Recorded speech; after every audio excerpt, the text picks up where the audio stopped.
I want to take a second to go ahead and I did this earlier for another medium, but I wanted to create a conversation about the importance of politics, the importance of race, the politics of ideology, the politics of black hair, for example, and why, for the most part, we start to see the difference that has come into existence. The other day, and I did this, and I told a couple of colleagues of mine who are African American also, that I was amazed. Someone asked me, well, why is your hair different?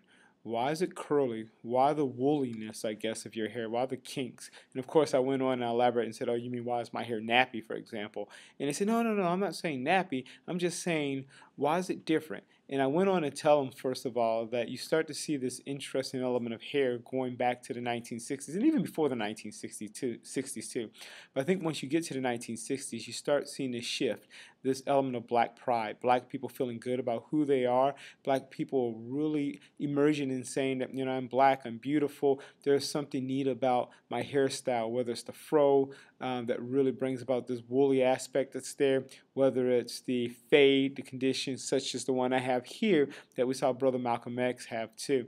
I thought about how relevant black hair is, and so I took out a pair of clippers the other day and I cut my hair, as you can see. I didn't do a very good job, but I did my best. And I wanted to do this kind of as a sense of social protest towards elements of conformity, the fact that, well, we should all look alike, we should think alike, we should behave the same way.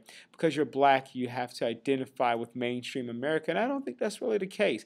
I think for the most part that you should be boisterous in a different way.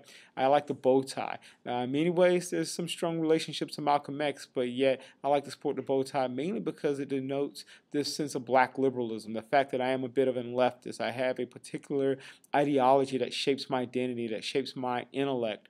And I like the fact that because of my race, because of my own social conditioning, I can shape who I am and who I want to be. I think you see that through the haircut, for example. This is what I would call a schoolboy fade. I don't think I've sported anything like this since, I don't know, maybe ninth grade, and maybe at the beginning of 10th grade too. And of course, the idea and the reasoning behind this, of course, is because I want people to get a sense that I am different. I am proud. I do feel good about my race and who I am. The fact that when I go to a barbershop, which is not all that often, mainly because of cost and the fact that my hair grows quickly, but when I do go, I like sitting around talking politics, talking about books and ideas, talking about frustration and elements that this society has conformed us into being. How do we break away from that? What's wrong with radicalism? What's wrong with being a radical thinker? What's wrong with taking on radical actions? Why not read different types of books and challenge students and challenge our peers and our colleagues to think in a very different way? Why not really speak against elements of society that violates the principles which we hold? Case in point, a long time ago, you saw black folks come together, especially during the civil rights era. And one of the things they did once they gathered together is that they talked about the problems in terms of political rights, social rights, cultural identity, economics, and economic empowerment.